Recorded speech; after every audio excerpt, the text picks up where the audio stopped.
On the edge of Biscayne Bay in Miami, there stands a palace that was never supposed to exist, Vizcaya, an Italian Renaissance villa rising from subtropical jungle, its formal gardens stretching toward water that shimmers in the Florida sun.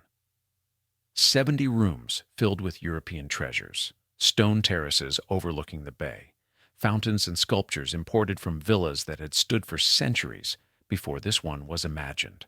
But Vizcaya was built on a tragedy most people never mention. A bachelor industrialist with failing health poured millions into creating an earthly paradise he would barely live to enjoy. Workers, many of them black laborers and Bahamian immigrants, carved this fantasy from mosquito-infested wilderness during a world war. The man who dreamed it died just 3 years after completion. His heirs, who never wanted it, struggled for decades under its crushing costs. A hurricane nearly destroyed it. The family finally gave it away because no one else would take it. This is the story of Vizcaya, a house built by someone trying to outrun death, a monument to beauty and loneliness, a palace that survived only by becoming something its creator never intended, and a reminder that even unlimited wealth cannot buy time. If you love deep investigations into America's grandest estates and the dreamers who built them, please like this video and subscribe to the channel. Tell me in the comments which historic mansion we should explore next. The Breakers, Hearst Castle, or perhaps a forgotten palace with secrets waiting to be told. Your support makes these detailed documentaries possible. Now let's discover how one man's fortune created a villa that would outlast everything he hoped for it. Chapter 1. The Edge of Nowhere. Miami in 1912 was not yet Miami, not the city of glass towers and international money, not the cultural crossroads or the gateway to Latin America. It was a frontier town of maybe 15,000 people, carved from swampland at the edge of a continent.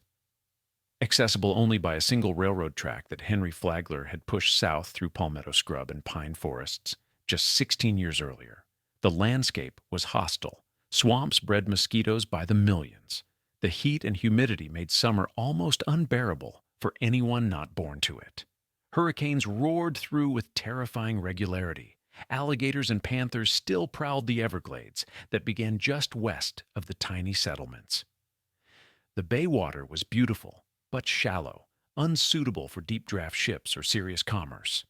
And yet, for a certain kind of wealthy northerner, Miami held a strange appeal.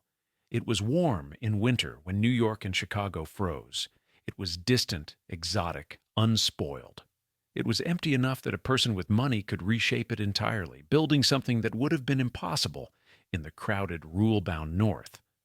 James Deering saw that emptiness and made his decision. Deering was born in 1859 in South Paris, Maine, the younger son of William Deering, who had made a fortune manufacturing agricultural equipment. When Williams' company merged with the McCormick Harvesting Machine Company in 1902 to form International Harvester, the Deering family became spectacularly, almost incomprehensibly wealthy. International Harvester dominated the farm equipment industry. The company sold reapers, tractors, and machinery across America and the world. The profits were enormous and relentless. James Deering never married. He never ran the business with the same intensity as his father or his older brother Charles. He was cultured, refined, deeply interested in art and architecture. He traveled extensively through Europe, visiting the great villas of Italy and the estates of France. He collected paintings, furniture, tapestries, sculptures. He had exquisite taste and the resources to indulge it without limit. But by his early 50s, Deering's health was failing. He suffered from pernicious anemia, a condition that in the early 20th century had no real cure. The disease was progressive and eventually fatal. Doctors recommended warm climates and rest. Deering had already spent winters in the South. In 1912, he visited Miami and found something that stirred him. The site he chose was on the western shore of Biscayne Bay, about 3 miles south of the small downtown.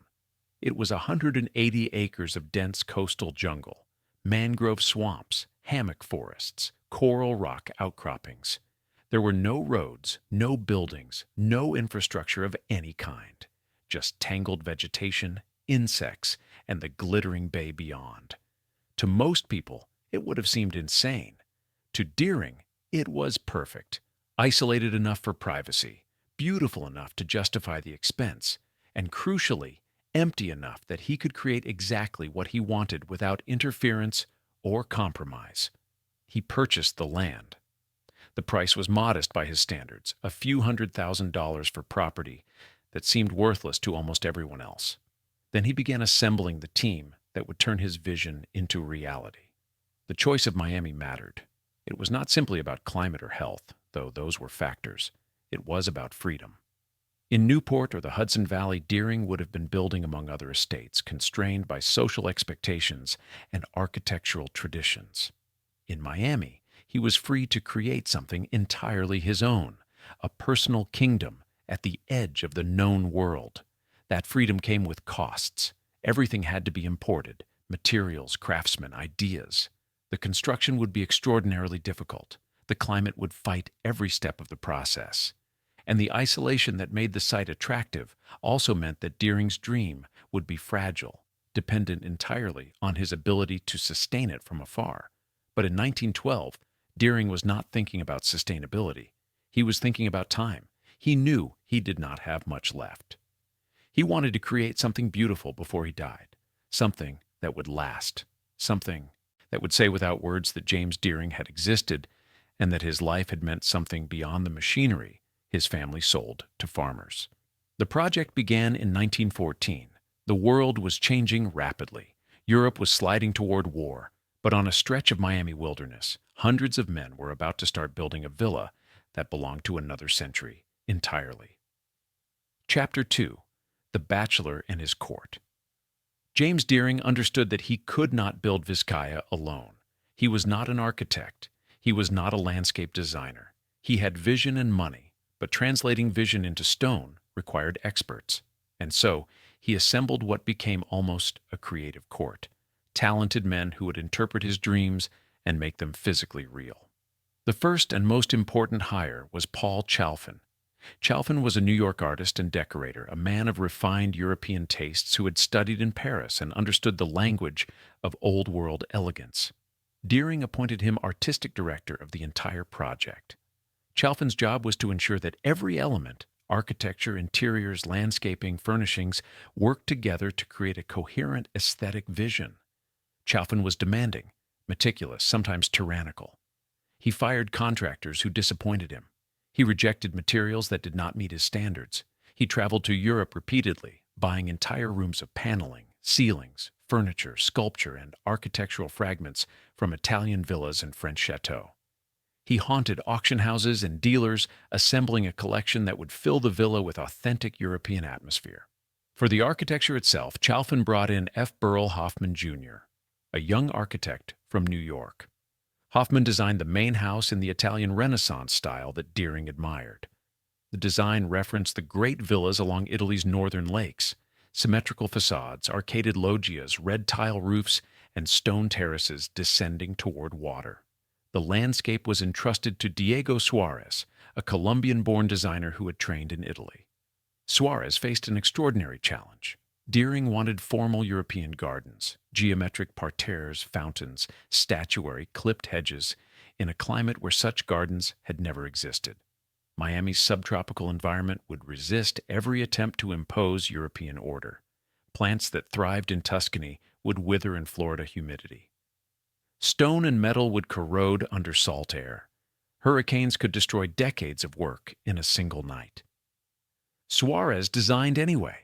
He created elaborate formal gardens on the bayside of the house, with terraces, secret gardens, fountains, and a massive stone barge anchored offshore as a breakwater and decorative folly.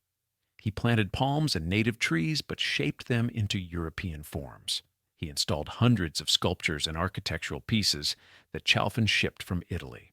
The result was something unprecedented: a tropical interpretation of Italian garden design, beautiful and strange and utterly artificial. Deering himself remained involved, but at a distance. He wintered in Miami during construction, living in temporary quarters on the property, but he spent most of the year in the north. He reviewed plans, approved purchases, and offered opinions, but he trusted his team to handle the details. His role was to provide money and final judgment. Everything else was delegated. The team's dynamic was complicated. Chalfin saw himself as the guardian of artistic integrity, answerable only to Deering. Hoffman designed the building, but had to accommodate Chalfin's endless demands for changes. Suarez worked outdoors while Chalfin controlled everything indoors. Tensions flared, budgets ballooned. But Deering, perhaps because his health made him value peace, mostly let Chalfin have his way. What emerged from this collaboration was not a conventional American mansion. It was something more personal and more eccentric. Deering wanted his villa to feel old, as if it had stood for centuries. He wanted European authenticity, not American imitation. He wanted rooms filled with history, with objects that carried stories from other places and other times. Chalfin delivered exactly that. He purchased Renaissance ceilings and installed them in Vizcaya's rooms. He bought 16th-century marble mantels and fitted them into modern walls. He acquired fountains from Italian estates and reassembled them in Miami gardens. He furnished the house with genuine antiques, paintings, tapestries, furniture, decorative arts, creating interiors that felt more like a European museum than a private residence. Deering's instructions to his team were clear. Spare no expense. If something was the best available, buy it. If perfection required extra time, take the time. Money was never discussed as a limiting factor. The budget expanded constantly as the vision grew more elaborate. This approach created extraordinary results, but also extraordinary problems. The costs became almost unimaginable. The timeline stretched, and the villa, conceived as a personal refuge, became something more like an obsession, a project that consumed Deering's final years and demanded more than he could realistically sustain. Deering himself was a paradox, wealthy beyond measure, but never ostentatious, cultured but not snobbish. A bachelor who loved beauty but lived alone. He wanted Vizcaya to be a retreat where he could entertain friends, enjoy art, and escape the industrial world that had made him rich. He imagined quiet dinners, music in the courtyards, mornings walking through gardens that looked eternal. But he was building during World War I. While he assembled Renaissance furniture in Miami, Europe was tearing itself apart.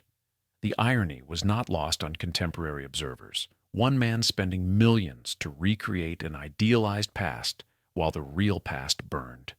Deering rarely addressed the contradiction. He simply continued. The project gave him purpose. It gave him something to create. It gave him perhaps a way to deny what his doctors already knew. That time was running out. Chapter 3. The Dream Takes Shape. The design that emerged from Deering's collaboration with Chalfin and Hoffman was ambitious even by Gilded Age standards. The main house would have 34 rooms arranged around a central courtyard. The structure would be built of native coral limestone, giving it the weathered appearance Deering wanted. The roof would be red barrel tile imported from Cuba. The facades would feature arcades, balconies, and loggias in the Italian style. Inside, the rooms would flow in careful sequence. Formal reception spaces on the ground floor, private quarters on the second floor, service areas hidden from view. Each room would have a distinct character, designed around specific pieces Chalfin had acquired in Europe. The entrance hall would be austere stone. The living room would be Renaissance splendor, with a painted ceiling. The music room would be Rococo lightness. The library would be dark-paneled wood, suggesting serious scholarship. The scale was moderate compared to some contemporary mansions. Vizcaya was not trying to be Biltmore or San Simeon. It was designed for one man and his guests, perhaps a dozen people at most. But what it lacked in sheer size, it compensated for in density of detail. Every surface was considered. Every object was chosen. Nothing was accidental or generic. The gardens would eventually cover about 10 acres of the 180-acre property. Suarez designed them as a series of outdoor rooms, each with its own character. There would be a formal parterre garden with geometric beds and fountains, a secret garden enclosed by walls and hedges, a theater garden with stone seating arranged like an ancient amphitheater, a casino garden with a tea house, and most dramatically, the stone barge moored offshore, a massive sculptural folly that served as both breakwater and architectural exclamation point. The entire estate would be oriented toward the bay. The house faced east, catching morning light over water. The gardens descended in terraces from the house to the shoreline, Every major room had views framed to emphasize the water.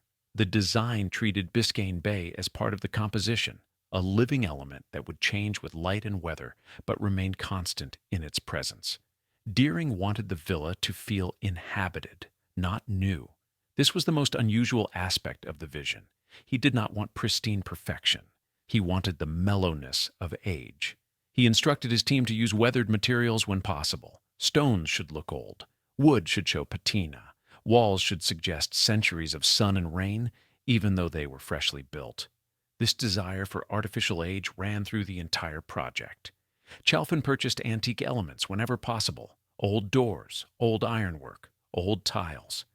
When new materials were necessary, craftsmen were instructed to make them look old. Stucco was deliberately distressed. Metal was aged with chemical treatments. The goal was to create a convincing illusion that Vizcaya had been standing on Biscayne Bay for 300 years rather than 3. From a purely aesthetic standpoint, the strategy worked brilliantly. The finished villa would have a timeless quality. But from a practical standpoint, it created enormous difficulties. Integrating antique elements into new construction was technically complicated. Making new materials look old required specialized skills, and the entire approach was phenomenally expensive because nothing could be done quickly or simply. The site itself demanded major engineering. The land was low and swampy. To create stable foundations, workers had to drive pilings deep into the coral bedrock. The water table was high, so basements were impossible. Drainage had to be carefully managed to prevent flooding. The gardens required massive amounts of soil amendment because the natural ground was thin and poor. Hurricane protection was a constant concern. South Florida had been battered by major storms in 1906, 1909, and 1910. Deering and his team knew that hurricanes were inevitable. They designed the house to be sturdy: thick walls, strong roof structure, hurricane shutters for every window, but the gardens were inherently vulnerable. No amount of engineering could protect plants and sculptures from 150-mile-per-hour winds. The design also had to account for Miami's brutal summer climate. Deering would use the villa only in winter, but the building had to survive year-round. Ventilation was critical. Almost every room had multiple windows positioned to catch breezes. Ceilings were high to let hot air rise. Wide overhanging eaves provided shade. The arcades and loggias created shaded outdoor spaces where air could move. There was no air conditioning. The technology was too new and too unreliable. Instead, the design relied on passive cooling: stone floors that stayed cool, thick walls that resisted heat, and strategic window placement. It worked reasonably well during winter, but made summer occupancy nearly impossible. As the plan solidified, the team began calculating costs. The estimates were staggering. The house alone would cost several $1,000,000. The gardens would cost millions more. Furnishings and art would add additional millions. The final total was impossible to predict because Deering kept expanding the vision. But everyone understood it would be one of the most expensive private residences ever built in the United States. Deering did not hesitate. He authorized the spending. In 1914, construction began. Chapter 4: Building Paradise from Jungle. The construction of Vizcaya was unlike anything Miami had ever seen. For 8 years, starting in 1914, the site on Biscayne Bay became one of the largest employers in South Florida. At peak, more than 1,000 workers labored on the estate, clearing jungle, quarrying stone, building roads, constructing the villa, installing utilities, and creating gardens from wilderness. The workforce was predominantly black. Many were local laborers from Miami's segregated Overtown neighborhood. Others were Bahamian immigrants who had come to South Florida seeking work. Some were skilled craftsmen: Italian stonemasons, European plasterers, specialized artisans brought in for specific tasks. But the majority were unskilled manual laborers doing brutal work in a brutal climate. The first task was clearing the land. Workers hacked through dense hammock forest, gumbo limbo trees, live oaks, poison wood that caused severe skin reactions. They drained swamps, fighting clouds of mosquitoes. They removed mangroves along the waterfront. The vegetation was unrelenting. Left alone for even a few months, the jungle would reclaim whatever had been cleared. Next came quarrying stone. The site itself provided much of the building material. Beneath the thin soil lay coral limestone, a porous rock formed from ancient reefs. Workers cut the stone in blocks using hand tools and small blasting charges. It was dangerous work. Coral limestone was irregular and unpredictable. Blocks could fracture unexpectedly. Dust filled the air, coating lungs and eyes. The quarried stone served multiple purposes. Some was dressed for the villa's walls. Some was crushed for road aggregate. Some was shaped into decorative elements. And where the quarrying created holes in the ground, those excavations became the basis for sunken gardens and water features. Building the house required modern construction techniques hidden behind historical facades. Steel reinforcing rods were embedded in walls for hurricane resistance. Concrete was poured for structural strength. Modern plumbing and electrical systems were installed. But all of this had to be concealed so the finished building would look as if it had been built in the 16th century, using 16th century methods. The work was exhausting. Miami summers were brutally hot, with temperatures regularly above 90 degrees and humidity near 100%. There was no shade on the construction site. Workers labored 10 to 12-hour days, 6 days a week. Heat exhaustion was common. Injuries were frequent. Falls from scaffolding, cuts from tools, hernias from lifting heavy stone. The pay was modest. Black workers earned less than white workers for the same labor. Bahamian immigrants, some of whom had entered the country irregularly, were especially vulnerable to exploitation. There were no unions, no safety regulations, no workers' compensation. If someone was injured badly enough that they could not work, they were simply dismissed. Deering himself was rarely present. He spent summers in the north, escaping Florida's heat. He would arrive in late fall or early winter, inspect progress, make decisions, then return north in spring. His experience of Vizcaya was always climate-controlled and comfortable. He never saw the construction site in August. He never experienced the physical toll the project exacted from the people building it. Paul Chalfin supervised relentlessly. He was on-site constantly during the main construction years, pushing contractors, rejecting substandard work, and demanding perfection. He was not popular. Workers resented his arrogance. Contractors complained about his constant changes, but Deering backed him completely, and Chalfin used that authority without mercy. The villa's construction proceeded in stages. The main structure was largely complete by 1916. Then came the intricate work, installing antique ceilings, fitting marble mantles, laying mosaic floors, hanging tapestries. Each room was a separate project, requiring different specialists. Progress was slow, because nothing could be rushed. Outside, the gardens evolved more slowly. Suarez directed teams that moved tons of soil, planted hundreds of trees and shrubs, installed fountains and sculptures, and built the elaborate stone terraces that descended to the bay.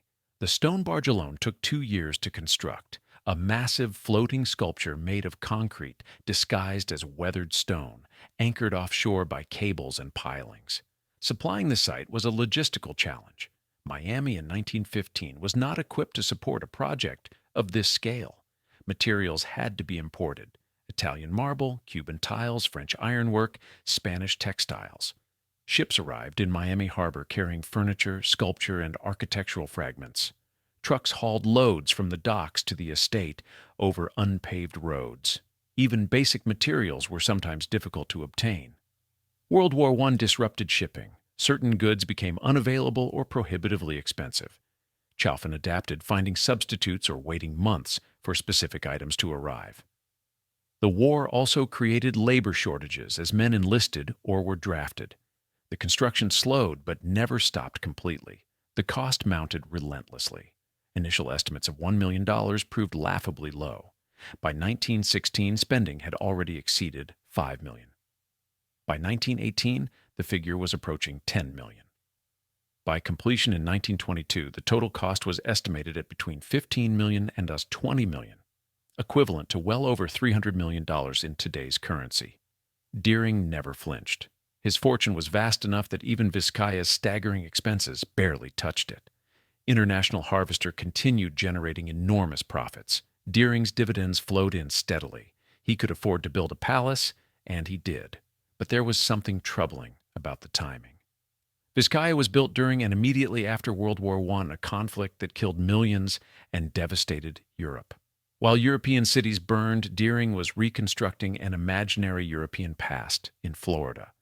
While soldiers died in trenches, workers in Miami laid mosaic floors and hung silk wall coverings. The contrast was stark and uncomfortable. Deering apparently saw no contradiction. To him, Vizcaya was not an act of excess, but of preservation. He was saving European art and architecture by bringing it to America. He was creating employment for workers who might otherwise have none. He was building something beautiful in a world that needed beauty. Whether the workers cutting stone in the Florida sun shared that perspective is not recorded. Their names, with a few exceptions, are lost. Their wages, by all accounts, went to basic survival: rent, food, family support. They built a palace for one man to winter in, and when the work was done, they moved on to the next job. Their contribution to Vizcaya was total. Their reward was temporary and small. By late 1922, the villa was essentially complete. Deering could finally move in. He was 63 years old. His health was declining rapidly. He had perhaps 3 good winters left. Chapter 5. The Villa Complete. Christmas 1922. The villa stood finished at last, stone weathered to look ancient, gardens planted and growing, fountains flowing. The house filled with European treasures arranged exactly as Chalfin had envisioned. After 8 years of construction and spending that exceeded even Deering's initial expectations, Vizcaya was ready. Deering arrived for the winter season and took possession of his dream. The main house was exquisite by any standard. Visitors entered through a modest courtyard, then stepped into the entrance hall, a soaring stone space with a vaulted ceiling and minimal decoration. The starkness was deliberate, a moment of quiet before the opulence that followed. Beyond the entrance hall lay the living room, called the East Hall. This was Vizcaya's most spectacular interior. The room measured roughly 35 feet by 50 feet, with a 20-foot ceiling. The ceiling itself was a Renaissance masterpiece, a painted coffered design that Chalfin had purchased from an Italian villa and installed here. The walls were hung with tapestries. The furniture was genuine 16th and 17th century Italian and Spanish pieces. Light poured in through tall windows overlooking the gardens and bay. Adjacent rooms each had distinct characters. The music room was rococo, all white and gold, delicate and ornate, filled with 18th century French furniture. The library was dark and intimate, with wood-paneled walls, built-in bookshelves, and leather chairs arranged for reading. The dining room was formal Renaissance, with a long table that could seat 20 guests beneath another spectacular antique ceiling. Upstairs, Deering's private quarters occupied the southeast corner. His bedroom was relatively modest, a 4-poster bed, simple furnishings, windows facing the bay to catch morning light. His bathroom, however, was extraordinary. It featured marble walls, a sunken tub, and a window overlooking the gardens. This was Deering's personal refuge, a space designed for comfort rather than display. Guest rooms filled the rest of the second floor. Each was individually decorated with antique furniture and art. Some were light and airy, others were darker and more intimate. Chalfin had designed them to offer variety, ensuring guests would feel they were staying in different parts of a villa that had evolved over centuries. The service areas, kitchens, laundries, staff quarters, were hidden from view. Workers moved through the house using back staircases and service corridors. Deering wanted the fantasy complete. Guests should never see the machinery that made their comfort possible. Outside, the gardens were reaching maturity. Suarez's formal parterres framed the view from the house. Fountains played in carefully calculated positions. Sculpture was everywhere. Classical figures, urns, architectural fragments, all arranged to create sightlines and focal points. The stone barge floated offshore like a dream of ancient Italy transported to tropical waters. The estate required enormous staff to function. Deering employed approximately 40 full-time workers during the winter season when he was in residence. Cooks, housekeepers, gardeners, chauffeurs, personal servants, maintenance workers, and security guards. During summer when Deering was away, a skeleton crew of about 10 kept the basics running. The staff was segregated by race. White workers held supervisory positions and served as personal attendants. Black workers handled most manual labor: cooking, cleaning, gardening, maintenance. They lived in separate quarters, used separate facilities, and had limited contact with Deering or his guests. Deering treated his staff with what he believed was fairness. He paid reasonably by local standards. He provided housing and meals. He remembered names and occasionally inquired about families. But the relationship was hierarchical and distant. He was the patron. They were employees. The boundary was clear and unchanging. Vizcaya's operating costs were substantial. Estimates suggest Deering spent between $100,000 and $200,000 annually to maintain the estate, roughly $2 million to $4 million in today's currency.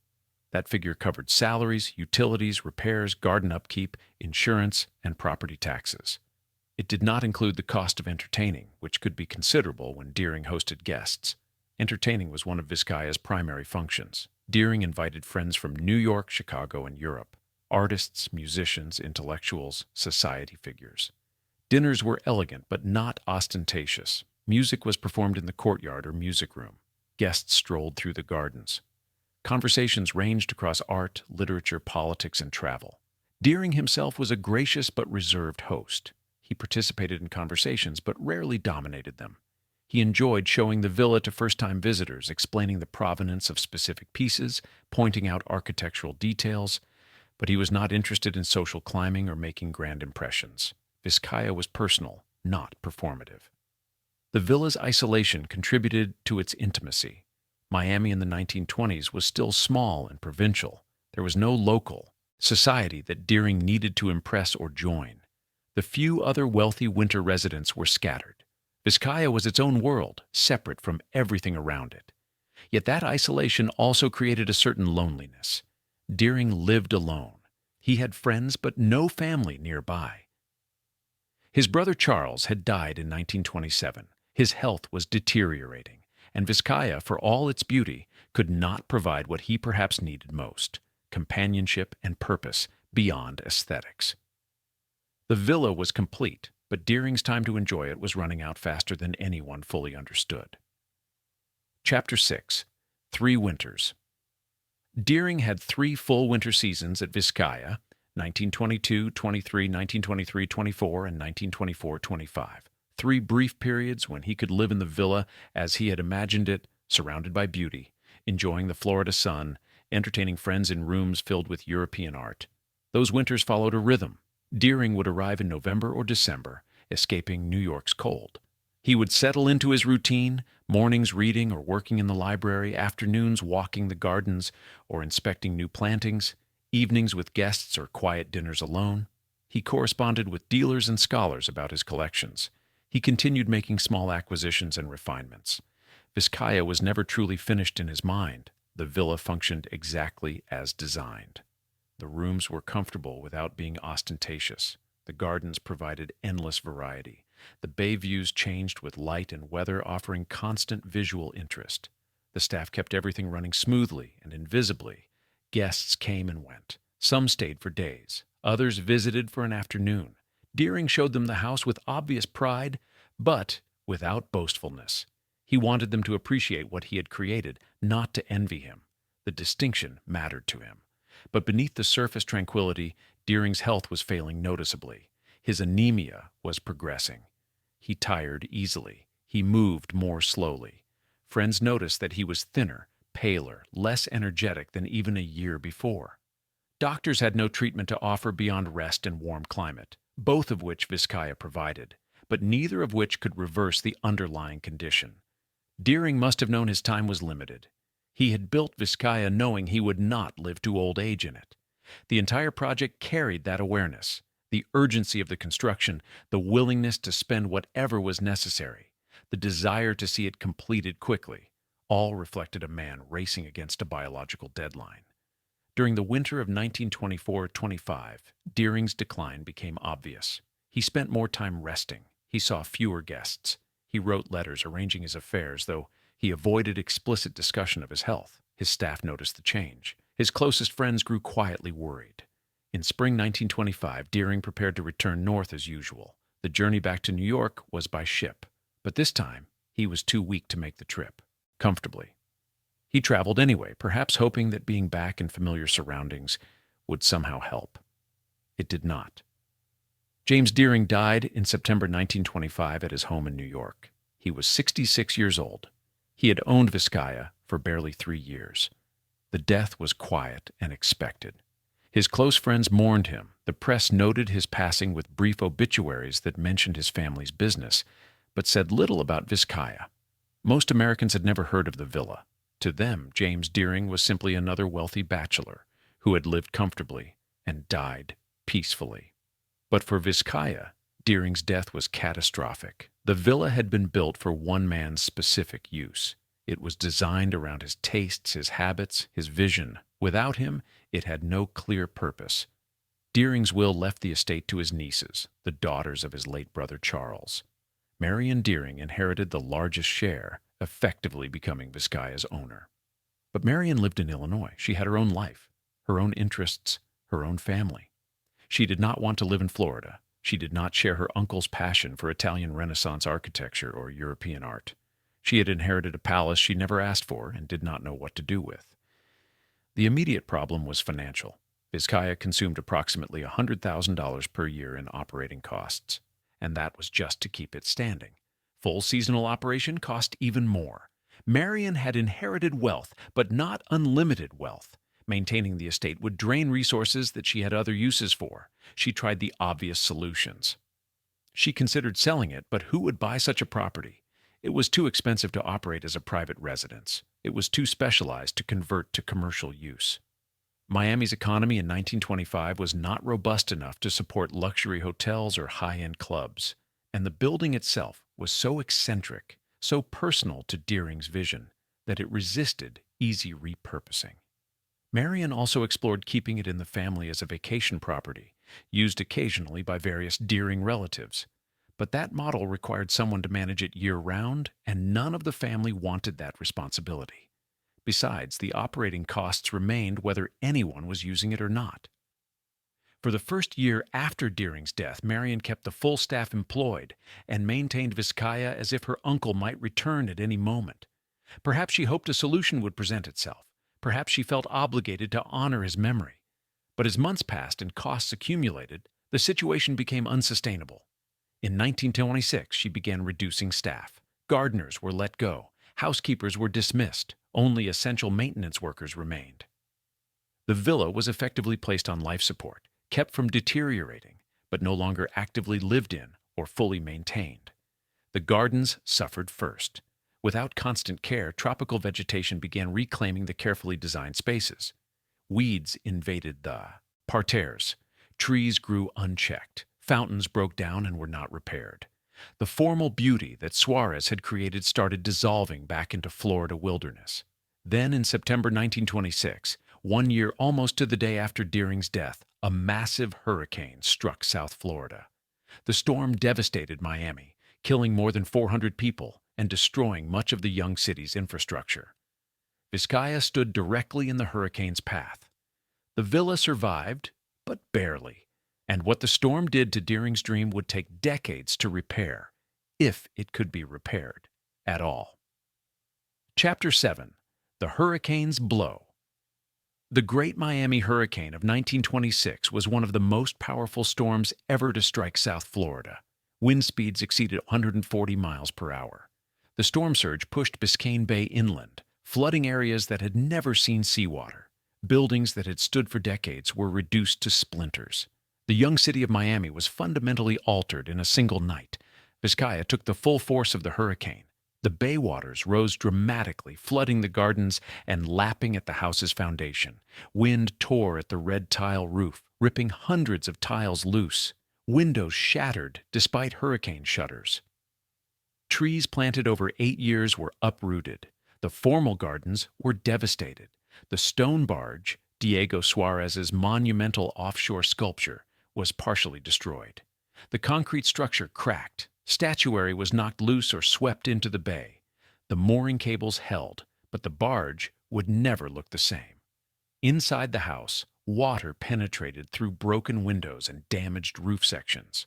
Rain-soaked tapestries, damaged plaster, stained floors. Some of Chalfon's carefully installed antique ceilings were damaged by water infiltration. Furniture was moved too late, or not at all. The skeleton maintenance crew did what they could, but they were overwhelmed. The storm was too powerful and too sudden. In a few hours, nature accomplished what Deering had spent years and millions trying to deny. It made Vizcaya look vulnerable, temporary, and mortal. Marion Deering received reports of the damage from Florida. The cost to repair everything was staggering, easily several $100,000, possibly approaching $1 million. And that assumed that full restoration was even possible. Some elements, particularly in the gardens, might be beyond recovery. She faced a terrible choice: invest massive amounts of money to restore a property she did not want and could barely afford to maintain, or accept that Vizcaya, as her uncle had created, it was finished. She chose a middle path. Essential repairs were made, the roof was patched, broken windows replaced. Water damage addressed enough to prevent further deterioration, but full restoration was deferred. The gardens were largely left to nature. The stone barge was stabilized but not rebuilt. The overall effect was to preserve the villa in a kind of suspended state, neither fully alive nor quite abandoned. The hurricane damage coincided with broader economic pressures. Miami's real estate boom had collapsed in 1926, even before the storm. The city's population and economy were contracting. Property values were plummeting.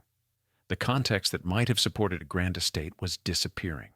For the next decade, Vizcaya existed in limbo. The Deering family kept it nominally as a property they might someday use, but in practice, it sat mostly empty. A minimal staff guarded the place and prevented total decay, but the magic was gone. The villa that Deering had imagined as a living space became essentially a very expensive storage facility for his collections. During the 1930s, as the Great Depression devastated the American economy, maintaining Vizcaya became even more difficult. The Deering family fortune, while still substantial, was not immune to the broader economic collapse. Operating costs that had seemed manageable in the 1920s felt crushing in the 1930s. Marion and her relatives discussed options repeatedly. Could they donate it to a university? No institution wanted the operating burden. Could they sell it? There were no buyers at any price. Could they simply abandon it? That seemed both impractical and disrespectful to James Deering's memory. The villa deteriorated slowly. Salt air corroded metal. Humidity warped wood. Insects and mold attacked furnishings. The Florida climate that Deering had found so appealing was merciless to a building that was no longer actively defended. Small thefts occurred. Security was minimal, and the property was large and poorly monitored. Sculpture disappeared from the gardens. Some furnishings went missing. The family could do little but accept the losses. World War II brought another crisis. Staff shortages made maintenance almost impossible. Materials needed for repairs were unavailable, diverted to war production. The family seriously considered closing Vizcaya entirely for the duration of the war. But something unexpected happened. The war brought military installations to South Florida. Young servicemen stationed in the area discovered Vizcaya. Some wandered the grounds without permission, treating it as an exotic ruin. A few officers were given tours by the skeleton staff. Word spread quietly that Miami had a hidden palace. After the war, a few of those servicemen returned to South Florida as residents. They remembered Vizcaya. They began asking questions. What was this place? Who owned it? Could it be preserved? For the first time, people outside the Deering family started thinking about Vizcaya not as a private residence, but as a cultural asset that belonged, in some sense, to the public. That shift in perception would eventually save the villa, but it would take another decade and a final crisis before the transformation actually occurred. Chapter 8. A Gift the City Couldn't Refuse. By 1950, the situation was unsustainable. The Deering heirs had been carrying Vizcaya's costs for 25 years. The property had provided almost nothing in return. No income, no practical use, only endless expenses and worry. Marion Deering and her family made their decision. They would donate Vizcaya to Miami-Dade County as a museum and public park. The county would get a historic estate and valuable waterfront property. The family would escape financial burden and preserve James Deering's legacy. It seemed like a perfect solution. There was one problem. The county did not particularly want it. County officials understood the costs. Operating Vizcaya as a museum would require staff, utilities, insurance, repairs, and security. The gardens alone demanded constant expensive maintenance. The collections needed climate control and conservation, and Miami-Dade County in 1950 had limited resources. There were schools to build, roads to repair, and basic services to fund. A decorative Italian villa was not a priority. The Deering family persisted. They negotiated for months, offering sweetened terms. They would provide an endowment to cover some operating costs. They would transfer the entire property, house, collections, land, with no strings attached. They would help with the initial transition. Finally, in 1952, the county accepted. Vizcaya became public property. The Deering family was released from its burden, and Miami-Dade County became the owner of one of the most unusual museums in America. The transformation was not immediate. The county had to figure out how to actually operate Vizcaya. What should be open to the public? What should remain closed? How much should admission cost? What kind of interpretation and education should be provided? The county hired a small staff and opened the villa to visitors in 1953. The initial response was modest. Miami residents were curious but not overwhelmed. Tourists barely knew the place existed. Attendance was low. Revenue was minimal. The county's investment looked questionable, but gradually awareness grew. Travel writers discovered Vizcaya and wrote glowing descriptions. Architecture magazines published features. Historians recognized its importance as one of the best preserved examples of Gilded Age collecting and design. School groups started coming for tours. By the late 1950s, Vizcaya was establishing itself as a legitimate cultural institution. Attendance increased, revenue grew, though never enough to cover full operating costs. The county continued subsidizing the museum, but the expense was becoming politically easier to justify. The 1960s brought renewed attention to historic preservation across America. The demolition of Pennsylvania Station in New York shocked the nation and sparked a preservation movement. Vizcaya benefited from this shift. It was no longer seen as an eccentric indulgence, but as an irreplaceable piece of American architectural history. Restoration work began in earnest during the 1970s. Funding came from county budgets, private donations, and federal historic preservation. Grants. Damaged ceilings were conserved. Furnishings were restored. The gardens received professional attention from landscape architects who studied Suarez's original plans. The work was expensive and painstaking. Much of what Deering and Chalfin had created was fragile. Textiles had deteriorated. Painted surfaces had faded. Structural elements had weakened. Bringing Vizcaya back to something approaching its 1920s condition required expertise and resources that took years to assemble. The stone barge presented a particular challenge. The 1926 hurricane had damaged it severely. Subsequent storms had caused more harm. By the 1970s, it was structurally unsound and partially submerged. Engineers debated whether it could be saved or should be removed entirely. The decision was made to restore it. The symbolism mattered. The barge was Vizcaya's most recognizable feature, visible from the house and from passing boats. Losing it would fundamentally change the estate's character. The work took years and cost hundreds of thousands of dollars, but the barge was eventually stabilized and restored to approximate its original appearance. As Vizcaya evolved into a functioning museum, questions arose about interpretation. Should the museum celebrate Deering's achievement or acknowledge the labor that built it? Should it present the villa as a work of art or examine it critically as a product of extreme wealth inequality?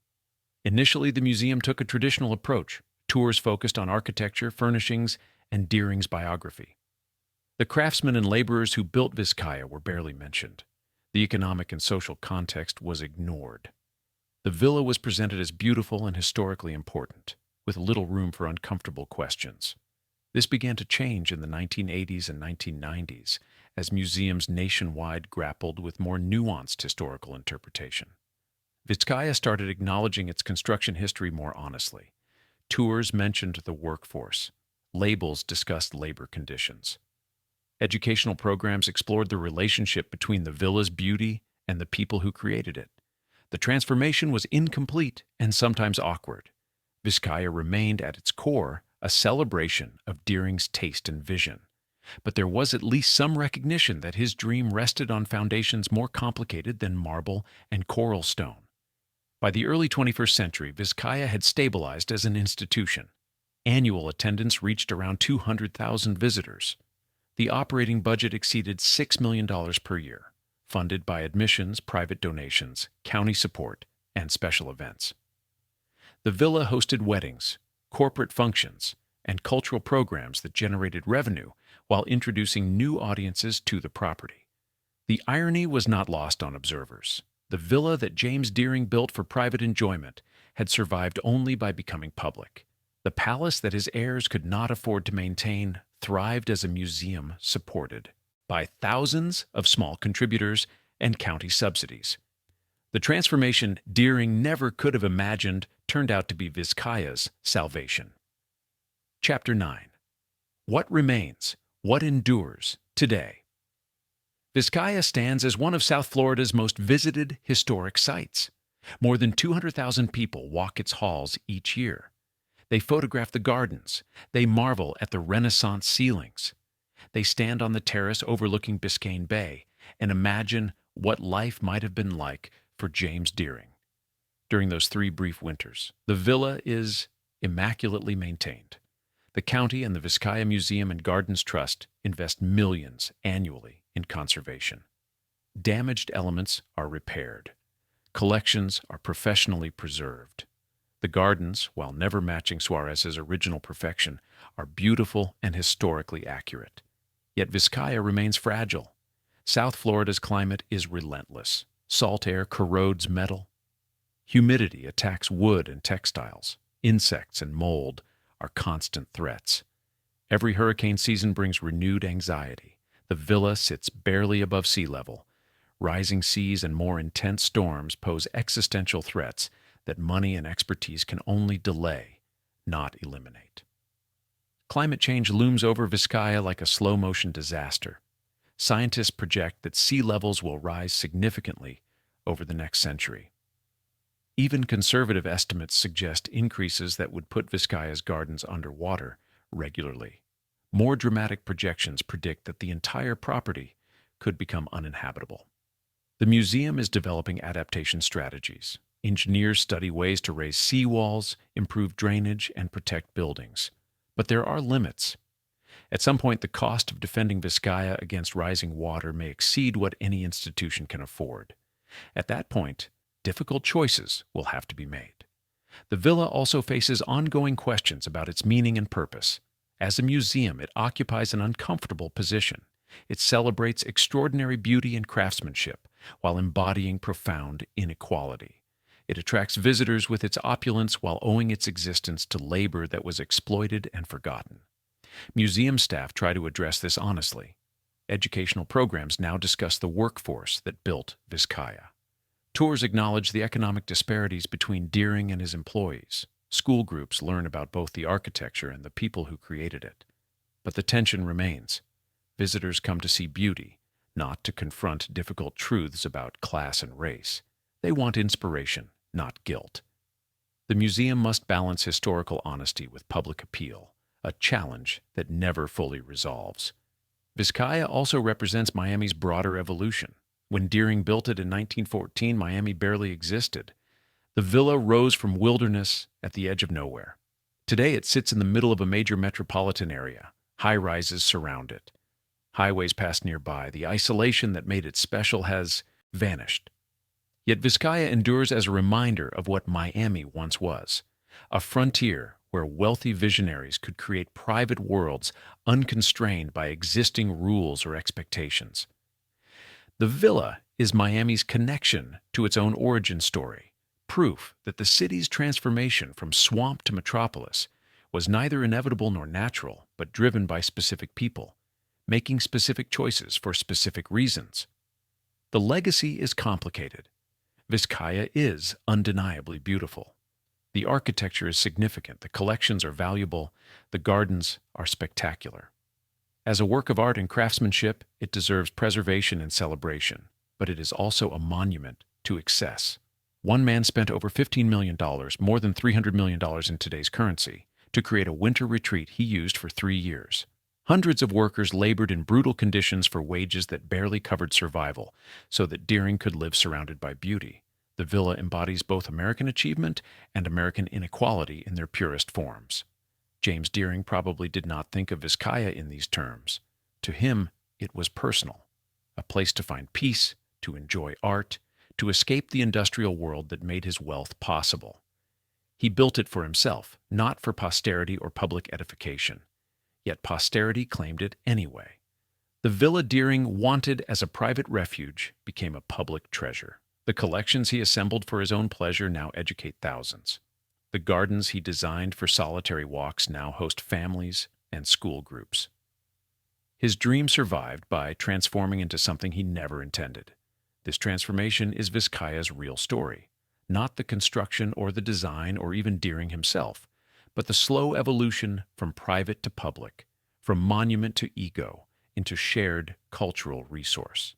The villa endures because it learned to serve purposes beyond its creator's vision. That lesson applies beyond Vizcaya.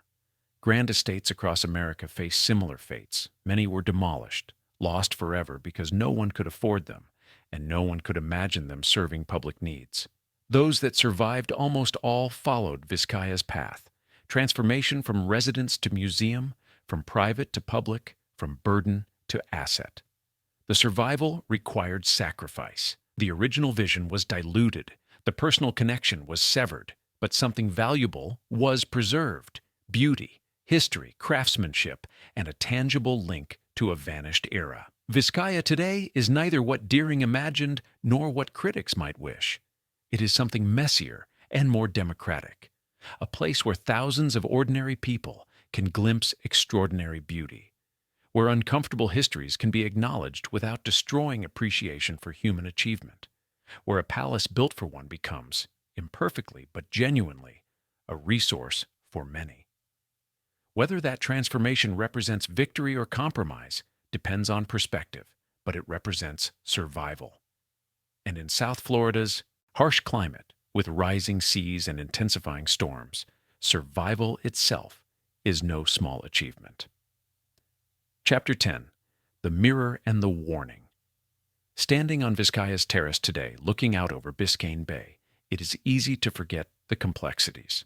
The view is beautiful, the villa is graceful, the moment feels timeless, but that timelessness is an illusion. Vizcaya is not permanent. It requires constant vigilance and substantial resources to keep standing. Every dollar spent maintaining it is a dollar that could feed hungry people, educate children, or address urgent needs. The choice to preserve Vizcaya is exactly that, a choice with consequences and opportunity costs. American society makes that choice because Vizcaya offers something valuable beyond beauty. It serves as a mirror, reflecting truths about wealth, labor, ambition, and impermanence that are still relevant a century after its construction. The villa shows what concentrated wealth can create, spaces of extraordinary refinement and beauty that would be impossible without massive resources. Deering's fortune made Vizcaya possible. Without international harvesters' profits, the villa would never have existed. That is a fact, neutral in itself. But the villa also shows what concentrated wealth ignores or obscures. The workers who built it are nameless. Their working conditions were harsh. Their compensation was minimal. They created something magnificent and received little in return beyond temporary wages. That is also a fact, equally neutral, equally true. Holding both facts in mind simultaneously, the beauty and the exploitation, the achievement and the inequality, is uncomfortable. It resists the American habit of declaring things simply good or bad, worthy or contemptible. Vizcaya is both. It is neither. It is complicated. That complexity is the real lesson. Grand projects, whether estates or corporations or empires, almost always involve both creation and harm. They build and extract. They inspire and exploit. Denying either side produces shallow understanding.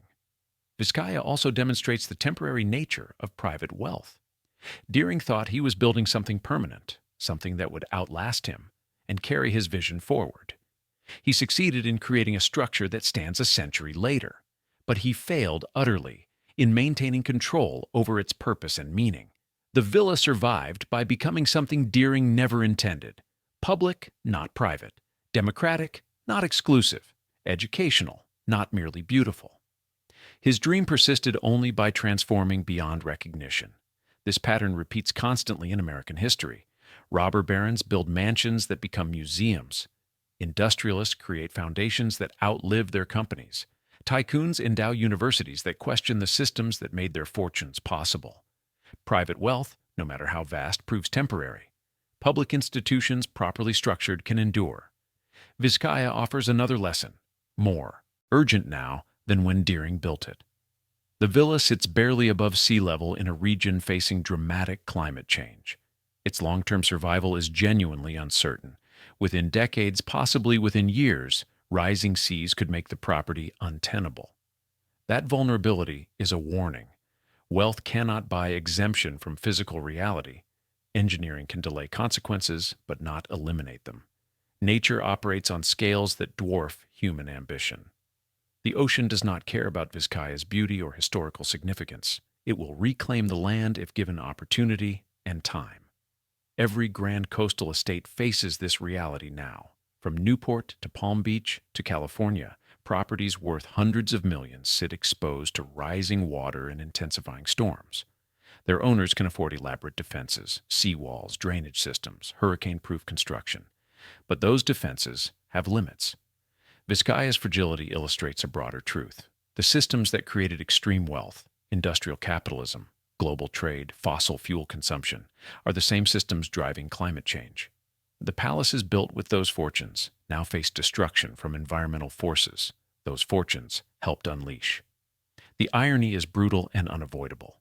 Whether anyone learns from that irony remains uncertain. It is easier to admire Vizcaya's architecture than to confront its economic foundations.